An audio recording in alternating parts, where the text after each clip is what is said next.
Please put your hands together for Mr. Shannon Cason.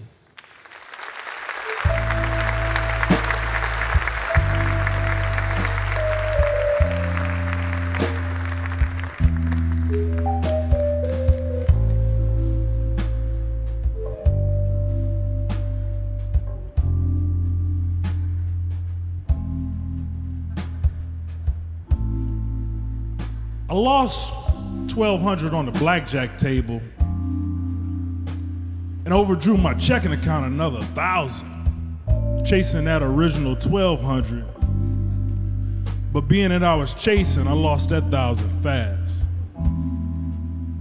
The ride home is always the worst, the regret, the names I call myself.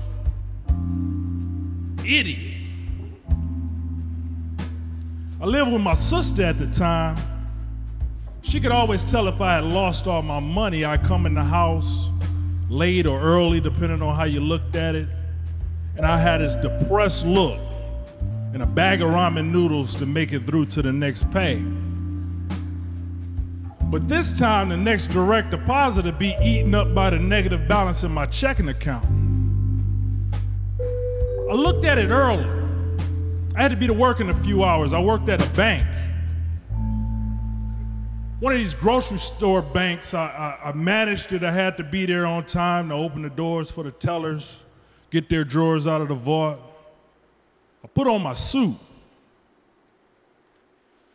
I always felt like an ass wearing a suit managing a grocery store bank. It's too much. They need to loosen up the dress code. I love suits, but come on, man. This ain't Wall Street, it's a grocery store.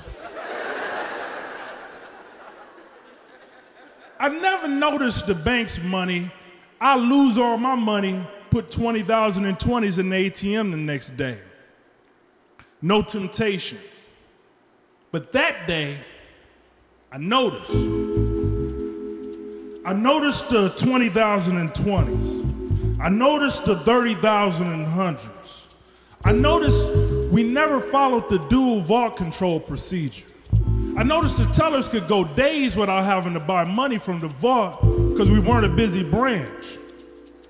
I didn't notice my morals, my sense of right and wrong, the consequences. There was this overwhelming temptation inside of me that was frightening. You can't lose.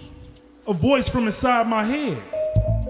If you want just 10% of that amount, that'd be like $5 grand. Then you could just put it back. It's like borrowing. I agreed. I took the whole $50,000. I told the tellers I was going to lunch and to do some prospecting. Managers were expected to do that, and they were used to my three-hour lunches. The money hung heavy in my pockets, even in my belt strap. I felt like a drug runner going through customs. The casino was a 10-minute drive, Motor City Casino. This is in Detroit.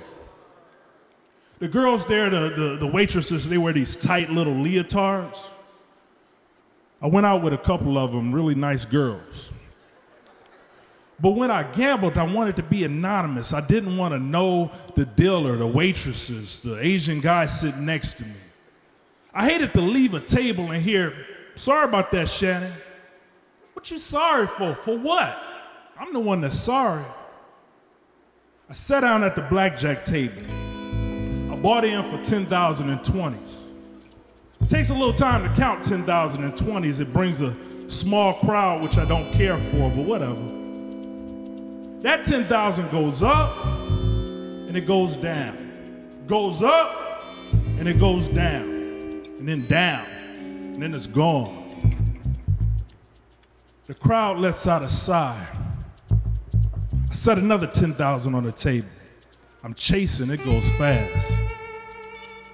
I get up from the table and the crowd is showing remorse. That voice, "You got to get away from these losers." I go up to the high roller room on the top floor. My pockets are lighter, but still 30,000 heavy. That voice, "I just got to change my strategy. changed my game up. Baccarat. I set the whole 30,000 on the table. It takes them a long time to count $30,000. It brings out some guys who have to wear suits like me. I win. I win close to the 50 back. Then I get a call from work. I don't answer it, of course. Then I get another call. I listen to the voicemail. They need me back at work for something. I'm short, just a little bit. I could leave with what I have and deal with it, or I can go for it. I feel good about this next bet. Go for it, go for it. I put the biggest bet I had played yet, enough to win the money back and leave happy. Now, Baccarat is a card game, 3 possible outcomes. Player wins, banker wins, or tie, which is a push. My money is on banker. The dealer deals the cards. I lose. And then I chase till I lose the whole $50,000. I get up from the table and the dealer says, "Better luck, Shannon." I look at him, look at the table, but I don't say anything, I just walk away. I walk through the lights, the sounds, the people, the smoke, and out the door to fresher air. It feels surreal, like when I went skydiving, like when I was shot at, like I'm watching this on TV. I sit quiet in my car. Idiot. I called my best friend. He had done time years ago for what is really not my place to say. He said, "Nonviolent crime, first-time offender. I can't see you doing more than a year." A year? I just went to the movies at the mall. I just ate riblets at Applebee's. It's funny, the simple luxuries you think of when you think of losing a year or more. He said, "I can't see more than a year in a city like Detroit. In Detroit, there's no room in the jails for losing chumps like you." Humor always makes me feel better. At least for a little while, gives me a perspective, but I still had to deal with what I'd done. That was a lot of money. I called my job, and by now they know that the money is gone. I'm talking to the regional president, and I tell him I'm sorry. I'll be in tomorrow to turn myself in. What he says is surprising. He says,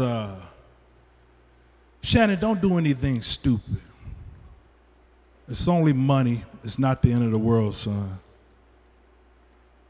You don't know how much I appreciate him for saying that. He didn't have to say that. The next day, I keep my word. I go to work at the grocery store, bank, in my crumpled up suit, and 2 officers take me away in handcuffs. Now this is gonna sound bad, but thank God Detroit did have much worse problems than a grocery store bank embezzling idiot like myself. I got 1 day. 5 years probation. It's been hard, but I paid all the money back.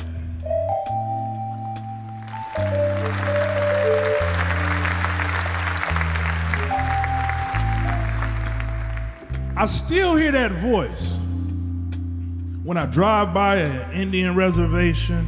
Go for it.